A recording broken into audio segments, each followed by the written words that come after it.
Why is everyone being weird about my apartment? It was a two-bedroom with huge windows and brand new appliances in downtown for an unbelievable price. When I called the landlord, he said, "It's been a struggle to rent out for obvious reasons," and kept apologizing like something was wrong with it. When I said I'd take it, he paused at me for a long time before saying, "Seriously?" I had no idea what he meant, but I signed the lease that afternoon. My friend Josh came to help me move, and when I opened the door to show him the place, he literally backed into the hallway. He asked why I would rent this place, and when I asked what was wrong with it, he just kept shaking his head saying, "Dude, you know what's wrong with it." He helped me carry boxes but refused to come inside, and left everything in the hallway for me to bring in myself.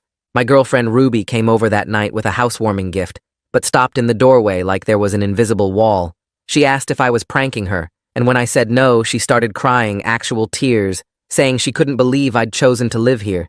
She said she'd wait for me in the car while I got my things because she couldn't stay another second, and we ended up going to her place instead. I Googled the address looking for murders or deaths, but found nothing except normal rental listings going back years. I checked crime statistics for the neighborhood, and it was one of the safest in the city.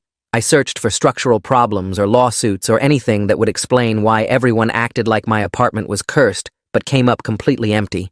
My parents drove up to visit, and my mom physically recoiled when she walked in. My dad pulled me aside and asked if I was having financial troubles, because surely I could afford something better than this. When I told him this was actually expensive for me, he said, "Son, no amount of savings is worth living in a place like this," but wouldn't explain what he meant. I started inviting people over just to see their reactions, and every single person had the same response of absolute horror. My co-worker Zoe said it was the worst apartment she'd ever seen. My neighbor from across the hall asked why I would do this to myself. The pizza delivery guy asked if I was being held here against my will and offered to call someone for me. I wondered if maybe there was something wrong with how it smelled that I'd gotten used to, so I bought air quality meters and had professional testing done. Everything came back normal with no mold or gas leaks or chemical problems.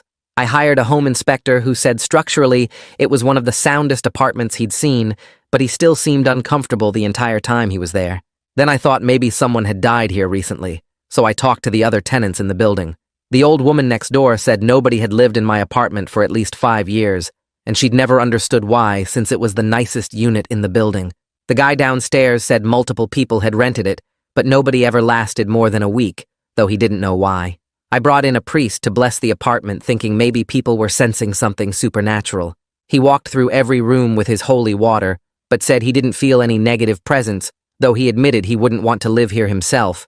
When I asked why, he just said, "You really don't feel it?" and left without explaining. Ruby finally agreed to try staying over, but she couldn't sleep and spent the whole night sitting in a chair fully dressed.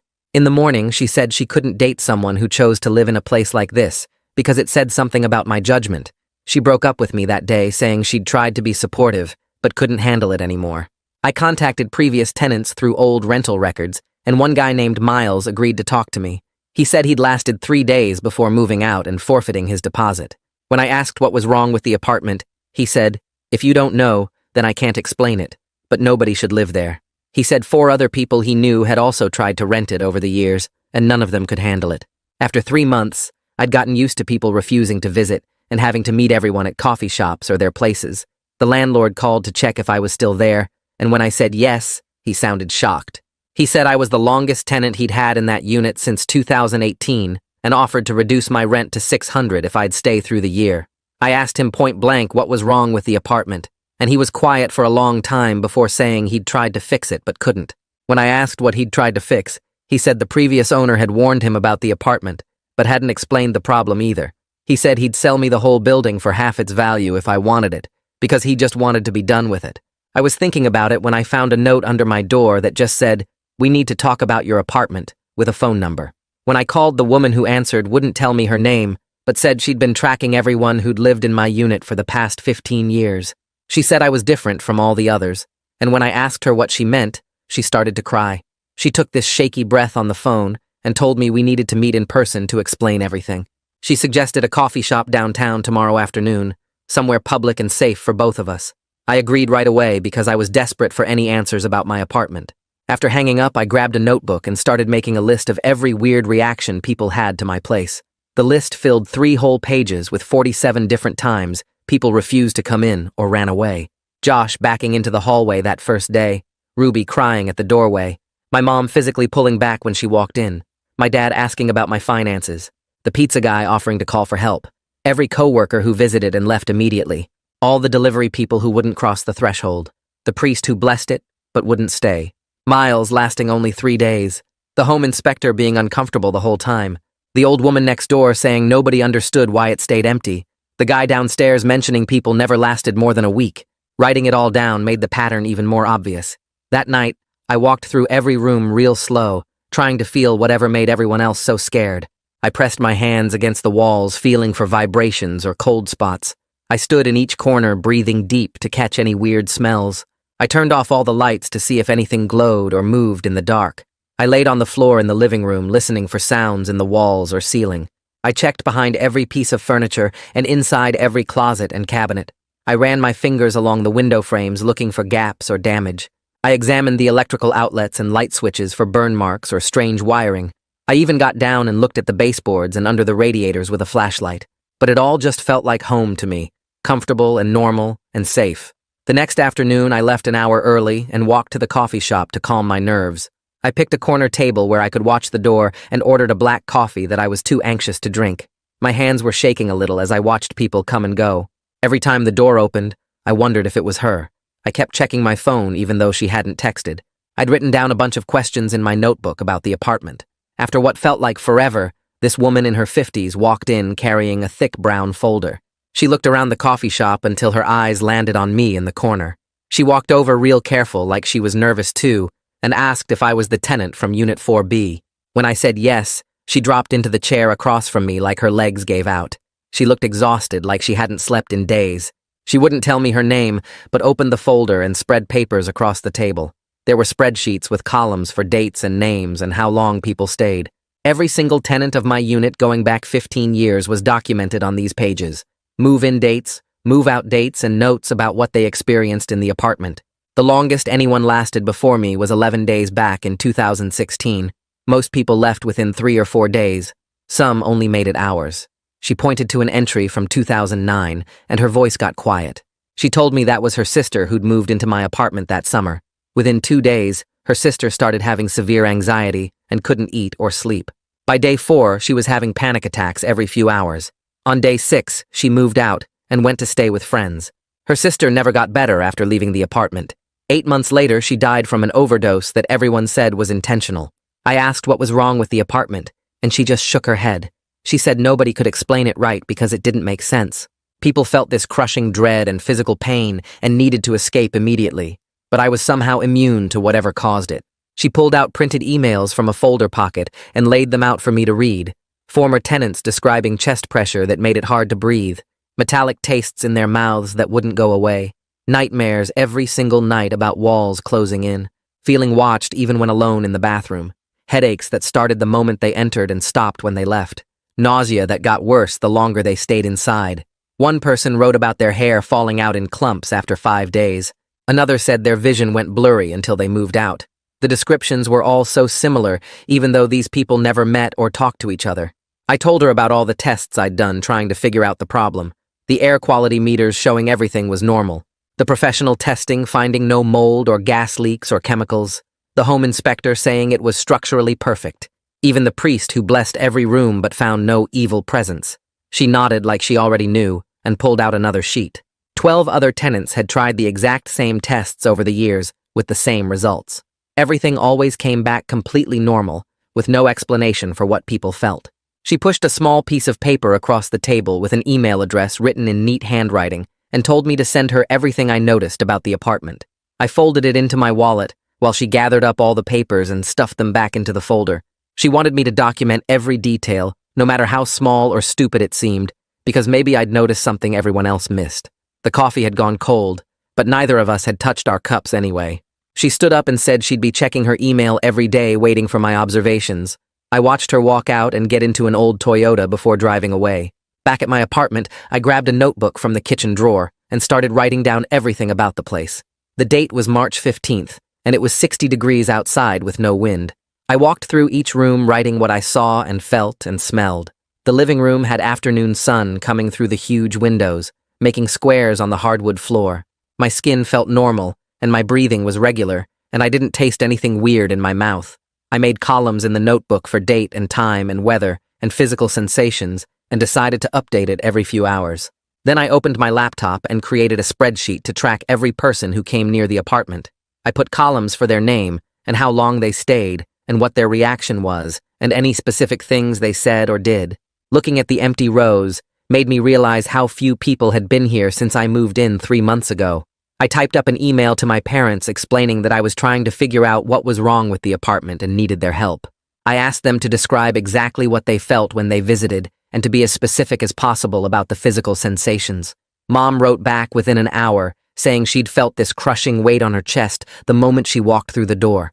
She said it was like the air was too thick to breathe, and her heart started racing for no reason. She kept feeling like something terrible was about to happen, even though she could see everything was fine. Dad's email came later that night, and he described feeling trapped like the walls were slowly moving closer. He said his ears felt full like when a plane takes off, and he had this urgent need to get outside immediately. He apologized for not being able to explain it better, but said it was the worst feeling he'd ever experienced in a building. 3 days passed with me updating my notebook every few hours and not finding anything unusual about the apartment. Then I got an email from the woman with a bunch of links to scientific articles about something called infrasound. The articles explained how sound waves below what humans can hear could still affect our bodies and make us feel scared or sick. One study showed that certain frequencies around 7 or 8 hertz could cause anxiety and dread and even make people see shadows in their peripheral vision. She wondered if maybe the building design was creating these low frequencies when the wind hit it just right, or the heating system turned on.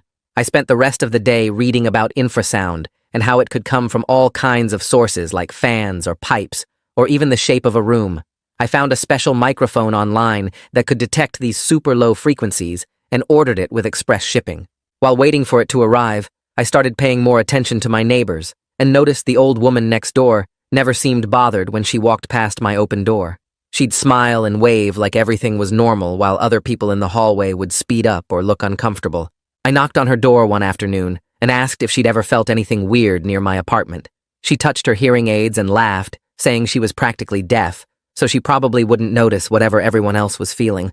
She said she'd lived here for 20 years, and my unit had always been hard to rent, but she never understood why, since it was the nicest one in the building. Her comment about being deaf stuck in my head, because if the problem was sound-related, then maybe she couldn't hear or feel it. The microphone arrived 2 days later in a small box with instructions for connecting it to my laptop. Requested Reds is on Spotify now. Check out link in the description or comments. I downloaded the Analysis app and spent the entire weekend taking recordings in every room at different times. I'd set it up in the bedroom for an hour, then move it to the kitchen, then the bathroom, then the living room. The data started showing these occasional spikes in the low frequencies, especially when the wind picked up outside. Sunday afternoon, when the wind was really strong, the readings showed a clear pattern around 7 hertz, which was exactly in the range that could cause fear responses. I put everything into a detailed report with graphs and timestamps and sent it to the woman. She forwarded it to someone she knew who worked as an acoustic engineer, and he replied saying the readings looked like something called Helmholtz resonance. He explained that the building might be acting like a giant whistle when wind hit it at certain angles, and the sound was at a frequency most people could feel, but not hear. Monday morning, the landlord called to check if I was still living in the apartment, and when I said yes, he sounded shocked again. He offered to drop my rent to $500 a month if I'd sign a 2-year lease right away. I told him I might have figured out what was wrong with the apartment and asked if he'd pay for professional acoustic testing. The line went quiet for a long time before he said he couldn't afford any more investigations into the problem. He'd already spent thousands trying to fix whatever was wrong, and nothing had worked. After hanging up, I went online and started researching the building's history through city records. I found the original building permits from 1978 and noticed something weird in the ventilation plans. The architect had designed a special air chase that ran behind all the north-facing apartments to improve airflow. The chase was basically a hollow channel that connected all the units on that side of the building. If wind hit the building just right, it could turn that whole chase into a resonance chamber, creating infrasound that would affect everyone in those apartments. 2 weeks went by before I got an email from the woman with a subject line that just said, "Found more." She'd tracked down 3 former tenants who were willing to talk about their experiences in my apartment. One guy mentioned something interesting about how the discomfort got way worse on windy days. That matched perfectly with the frequency data I'd been collecting for weeks. I spent the next few days calling acoustic consultants until I found one named Harry Solomon, who didn't hang up when I explained the situation. He was skeptical, but when I offered to pay half his fee up front, he agreed to bring specialized equipment to test the apartment. While waiting for Harry's visit, I decided to try my own experiment with foam panels from the music store. I bought 12 panels and some heavy blackout curtains to see if I could dampen whatever resonance was happening. Josh agreed to be my test subject, even though he still refused to actually come inside. I hung the panels on the walls and put up the curtains, then called him over. He stood at the doorway for about 30 seconds before shaking his head. He said the awful feeling was maybe 20% less intense, but still unbearable. Harry showed up the following Tuesday evening carrying 3 metal cases of equipment. The wind was already picking up outside, which he said would be perfect for testing. As soon as he stepped through the door, he stopped and looked around with this uncomfortable expression. He said something definitely felt off, but he couldn't explain what exactly. We spent the next hour setting up monitors in every room while he explained how infrasound affects the human body. He had devices that looked like small black boxes with antennas sticking out. He placed one in each corner of the living room and bedroom, then set up a laptop on my kitchen table. Around 8 o'clock, the wind really started howling outside, and suddenly all his equipment lit up like a Christmas tree. The laptop screen showed these massive spikes in a frequency he said was exactly 7 hertz. Harry got excited and started taking readings from different spots in the apartment. He explained that 7 hertz is known to cause fear and discomfort in most people because it matches the resonance frequency of human eyeballs. Some people just aren't sensitive to it, which explained why I could live here without problems. He spent another hour tracing the source with some kind of directional sensor that looked like a metal wand. Eventually, he pointed at the wall behind my couch, where the ventilation chase was located. He said the chase was acting like a giant organ pipe when wind hit the building at certain angles. The whole thing was basically turning my apartment into a fear machine. Harry did some calculations on his laptop and estimated that professional acoustic treatment would cost about $8,000. He said they could install special baffles and dampening material that would reduce the resonance by 70%. I asked if that would make it completely normal, and he shook his head, saying nothing could eliminate it entirely. The building's design was fundamentally flawed, but they could make it bearable for most people. I typed up Harry's entire report and emailed it to the landlord that same night. My phone rang within 5 minutes, and the landlord sounded panicked. He admitted he'd known about the sound issue for years, but previous attempts to fix it had failed. He'd tried different contractors and spent thousands already with no improvement. Then he made an offer that surprised me. He said he'd pay for the full treatment if I signed a non-disclosure agreement and promised not to sue. He wanted this problem to go away quietly, without any legal trouble or bad publicity. I told him I needed time to think about it, and hung up. The next morning, I forwarded everything to the woman who'd been tracking the apartment. She called me immediately, and for the first time told me her real name was Roberta Lynch. She was furious when I explained the landlord's offer. She said he'd been knowingly renting an uninhabitable apartment to people for years. We should report him to housing authorities and maybe even the police for fraud. She couldn't believe he wanted me to stay quiet after all the suffering he'd caused. I spent the next week going back and forth on what to do. Every morning I'd wake up in my apartment knowing it was basically torture for normal people. I made lists of pros and cons, but couldn't decide if taking the fix was selfish or practical. On one hand, the landlord had deceived dozens of tenants over the years. On the other hand, reporting him wouldn't fix the apartment, and I'd have to move. Plus, the $8,000 treatment could help future tenants, even if I had to keep quiet about why it was done. My phone buzzed with a text from Ruby, asking if I ever figured out what was wrong with the apartment. I sent her Harry's full report with all the technical details about the 7 hertz frequency. She replied within minutes, saying she was glad there was finally an explanation. She couldn't believe I'd stayed there so long knowing something was wrong, even if I couldn't feel it myself. I called 3 lawyers that week and made an appointment with the one who actually answered her phone instead of having an assistant screen calls. Her office was in a small strip mall between a nail salon and a tax prep place, and when I walked in, she was eating a sandwich at her desk while typing on her laptop. She waved me to sit down and kept chewing while I explained the whole situation with the apartment and the landlord's offer to pay for acoustic treatment if I signed an NDA. She put down her sandwich and pulled up something on her computer, then turned the screen toward me, showing similar cases where landlords had rented out places with known problems. She said the NDA would probably hold up in court, but the landlord could be looking at criminal fraud charges for knowingly renting an uninhabitable unit to dozens of tenants over the years. She told me to document everything I had, every email and text and phone record, before making any decision about the NDA. I paid her consultation fee and left with a folder full of printouts about tenant rights and fraud statutes. 2 days later, I was taking out my trash when Melvin Steele from maintenance stopped me in the hallway. He'd been fixing something in the basement and mentioned he'd always noticed the building hummed on certain nights, especially when the wind picked up. He'd thought it was the old boiler system, but after hearing about my apartment situation from the old woman next door, he wondered if the hum was related to what everyone felt in my unit. He said he'd worked in the building for 8 years, and my apartment had always been a problem, with people moving out almost immediately, and the landlord constantly trying different fixes that never worked. That night, I sat at my computer and started building a website with everything we'd found so far. I uploaded Harry's acoustic report with all the technical data about the 7 Hz frequency, then added anonymized quotes from the former tenants Roberta had tracked down over the years. I included the frequency measurements I'd taken myself and created a timeline showing how long each tenant had lasted in the apartment going back 15 years. I didn't publish the site yet, but having everything organized in one place helped me see the full scope of what had been happening. The landlord must have been getting nervous because he called the next morning and increased his offer to cover the full $8,000 acoustic treatment, plus give me a year of free rent if I'd sign the NDA. He sounded desperate and mentioned he'd been trying to sell the building for 5 years, but every deal fell through when potential buyers learned about the problem unit. He said he just wanted this nightmare to end and would do whatever it took to make me happy if I'd keep quiet about it. Roberta wasn't happy when I told her about the increased offer, but she had her own plan.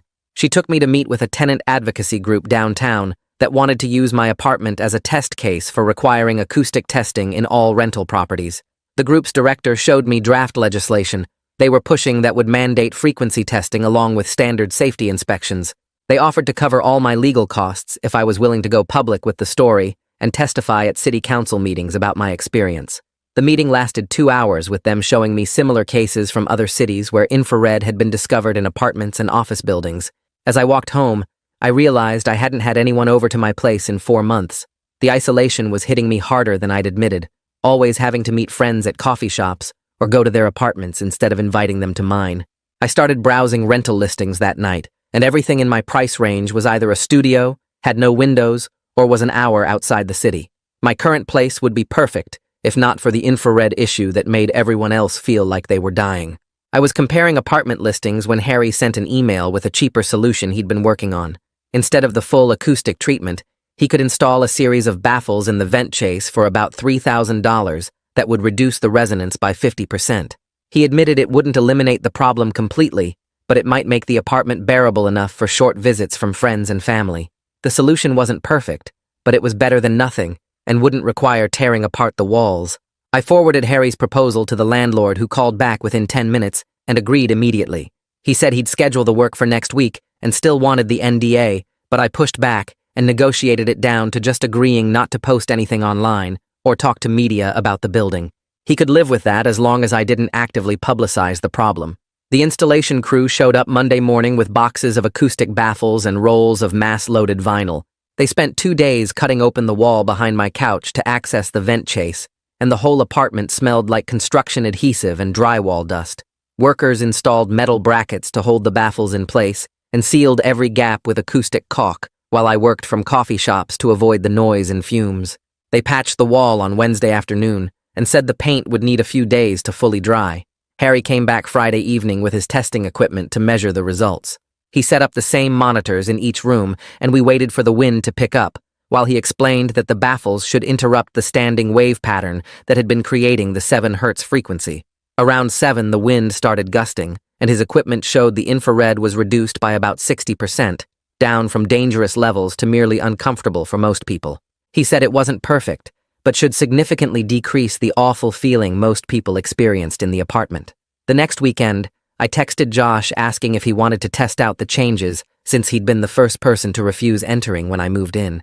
He showed up Saturday afternoon carrying a 6-pack and stood in the hallway for a full minute before taking a deep breath and stepping through my door. His whole body tensed up like he was walking into a freezer, but he made it 3 steps into the living room before stopping. He looked around with wide eyes and said it wasn't as bad as before, but still felt wrong somehow. We stood there counting seconds, and he made it to 5 minutes before backing toward the door saying he needed air. Outside in the hallway, he leaned against the wall, breathing hard, but admitted the crushing feeling wasn't as strong as the first time. I marked it down in my notebook as a partial success, while he headed home still shaking his head. That evening, Roberta called after I'd emailed her about Josh's visit and the acoustic work. She went quiet for a long time before saying she was disappointed I'd taken the landlord's deal instead of going public. I explained about the money and needing a place to live, and she said she understood even if she didn't agree. She asked me to at least keep documenting everything in case future tenants needed the information, which I promised to do. We talked for another 20 minutes about the infrared frequencies, and she mentioned finding 3 more former tenants who'd described the same awful sensations. My parents drove up the following weekend to see if the improvements made any difference. Mom walked in holding Dad's hand and managed to sit on my couch, though her face stayed tight with discomfort. She lasted almost exactly 30 minutes before standing up and saying she needed to leave. Dad sat in my kitchen chair for a bit longer and said it still felt wrong, but not like the walls were attacking him anymore, which was the most specific description he'd ever given. They took me out for lunch instead of staying, and Mom kept patting my arm, saying she was glad I'd figured out the problem, even if the solution wasn't perfect. Back home, I updated my spreadsheet with everyone's reactions and visit times. The data showed the acoustic treatment had made the apartment tolerable for short visits, but nobody could stay comfortably for more than an hour. The infrared was reduced enough that people could enter, but still present enough to affect anyone sensitive to those frequencies. I color-coded the entries and added notes about weather conditions, since wind still made the remaining resonance worse. A month after the treatment, I realized I was sleeping better than I had in months. My usual insomnia had mostly disappeared, and I wondered if the infrared had been affecting me in subtle ways I hadn't consciously noticed. At work, people mentioned I seemed less irritable, and my productivity reports showed improvement. I started tracking my sleep patterns and mood changes in a separate spreadsheet, wondering how much the constant low-frequency exposure had been messing with my brain. One afternoon, the guy from downstairs knocked on my door to thank me for whatever I'd done to fix the vibration. He said he used to feel it through his ceiling on windy nights, but it had mostly stopped after the construction work. His wife's insomnia had gotten much better, and she wasn't taking sleeping pills anymore, which made him emotional as he talked about how long she'd been struggling. I added their improvements to my documentation, thinking about all the people this building had been affecting, without anyone understanding why. Ruby finally agreed to visit after I sent her Harry's latest test results, showing the frequency reduction. She showed up on a Tuesday evening and managed to walk all the way to my bedroom before the discomfort hit her. She lasted 20 minutes sitting on my couch with her arms wrapped around herself before saying she needed to leave. In the hallway, she said she was proud of me for solving the mystery, but we both knew our relationship couldn't be repaired after everything that had happened. She hugged me goodbye, and we both knew it was really goodbye this time. A few weeks later, I met someone named Amy at a coffee shop who laughed when I warned her about my weird apartment situation. She came over that weekend and managed to stay for 3 hours before the subtle wrongness got to her. She joked that it was like a built-in relationship test, because if someone stayed over, you'd know they really liked you. We started dating and she'd visit for a few hours at a time, though she never stayed overnight. 3 months after the acoustic work, the landlord called to tell me he'd found a buyer for the building. A company wanted to convert it to offices, and they knew about the acoustic issues from Harry's report. They planned to completely gut the ventilation system during renovation, which would finally fix the infrared problem permanently. He sounded relieved to finally be done with the building, after years of struggling with the apartment nobody could stand. The sale went through quickly, and 2 weeks later, I got an official notice giving me 6 months to vacate for renovation. The letter was apologetic and offered moving assistance, but I wasn't upset about leaving anymore. I started apartment hunting seriously and found a normal 1-bedroom where Josh could visit without fleeing and Amy could stay overnight without discomfort. Part of me would miss this strange place despite everything, because it had been home through one of the weirdest periods of my life. Roberta and I spent the next 2 weeks putting together everything we'd learned into one big report. We met at coffee shops with our laptops and stacks of papers, organizing Harry's test results and all the tenant stories we'd collected over months. She knew exactly how to format everything, so the tenant advocacy group would take it seriously. We included graphs showing the infrared frequencies and charts, tracking how long each person lasted in the apartment before leaving.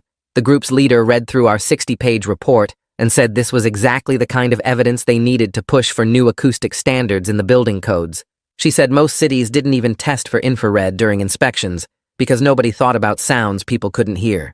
3 months before my move-out date, I started looking for a new place and found a 1-bedroom apartment about 10 blocks away. The rent was $300 more than what I'd been paying, But when Josh came to check it out with me, he walked right in without hesitating. He sat on the floor of the empty living room and said it felt completely normal, which made me realize how much I'd missed having friends over without warning them first. The landlord of the new place seemed confused when I asked about acoustic issues and said nobody had ever asked him that before.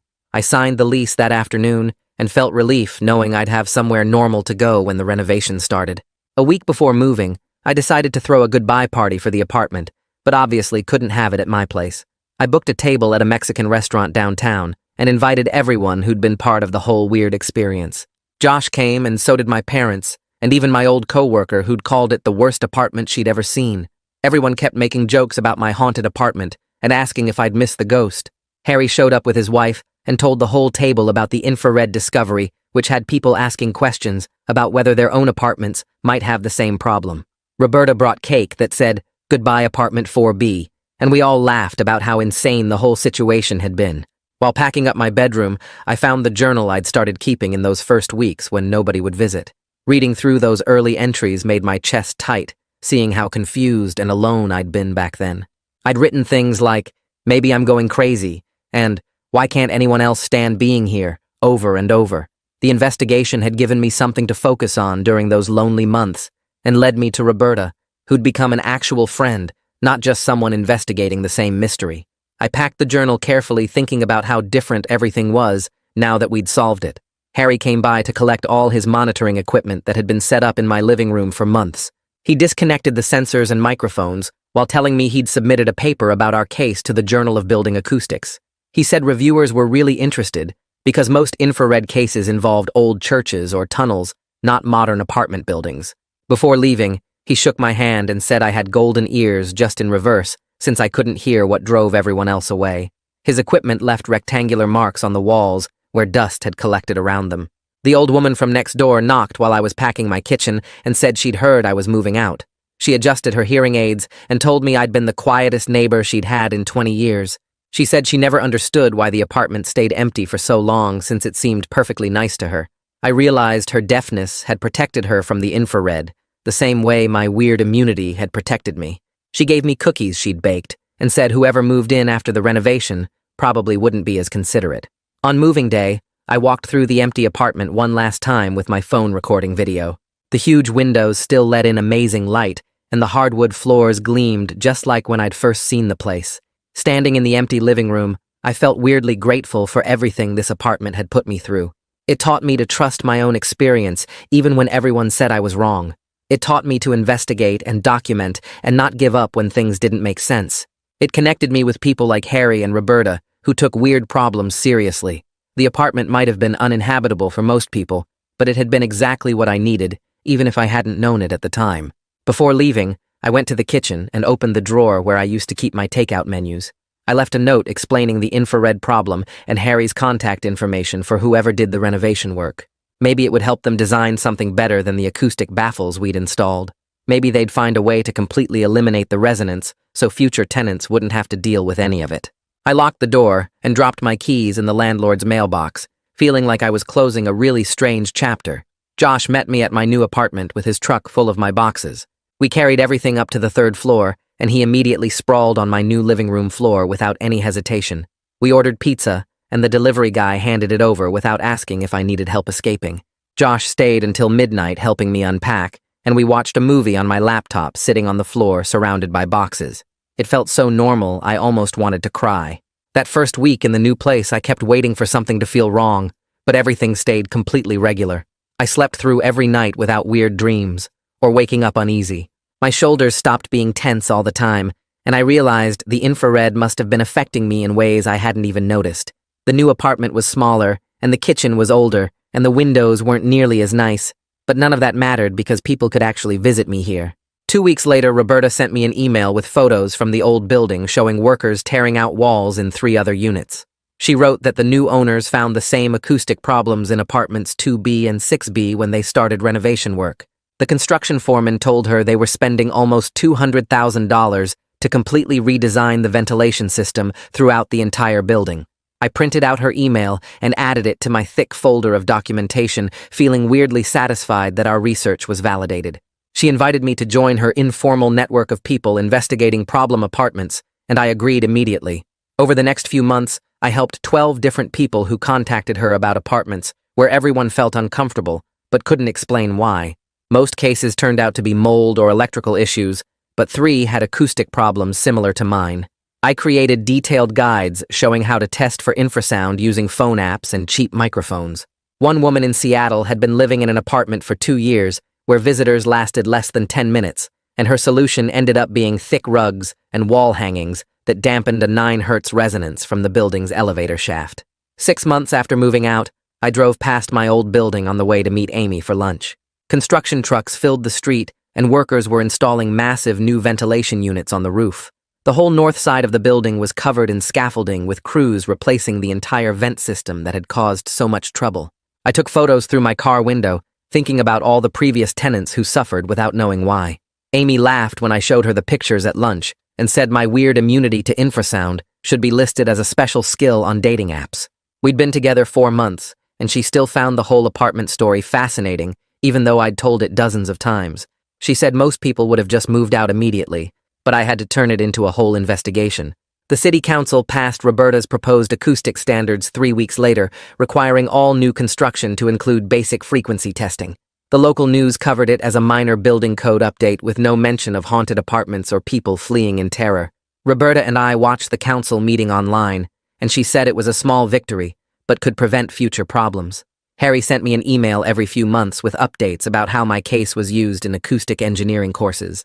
He'd written 3 papers about the 4B anomaly, and said it was becoming a standard example of how building design can create uninhabitable spaces through sound.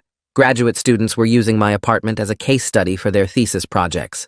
He attached one paper where a student had created a computer model, showing exactly how the wind speed and direction created the specific 7 hertz frequency that affected everyone except me. Life settled into a normal routine where I could have people over without warning them first. Josh came by every weekend to watch games and stayed until midnight without any discomfort. My parents visited and Mom cooked dinner in my kitchen without crying or backing away from invisible walls. The pizza delivery guy handed over my order without offering to call for help. I kept all my documentation in a filing cabinet as proof the whole thing really happened. Sometimes I'd flip through Harry's reports and Roberta's emails and the photos of the acoustic baffles being installed. The apartment that everyone said was cursed had taught me to trust my own experience, even when everyone else said something was wrong. I'd made real friends like Roberta, who took weird problems seriously instead of dismissing them. Harry still called occasionally to discuss new acoustic discoveries and always thanked me for being patient during his investigation. The whole experience taught me about persistence and documentation and not giving up when things didn't make sense. I learned that sometimes the answer to a mystery is something nobody expects, like sound frequencies below human hearing. The apartment everyone fled from ended up connecting me to a whole network of people solving similar problems. Looking back now, I'm genuinely grateful for those lonely months of isolation and confusion because they led to something useful. I helped prevent other people from going through the same experience, and that made all the frustration worth it.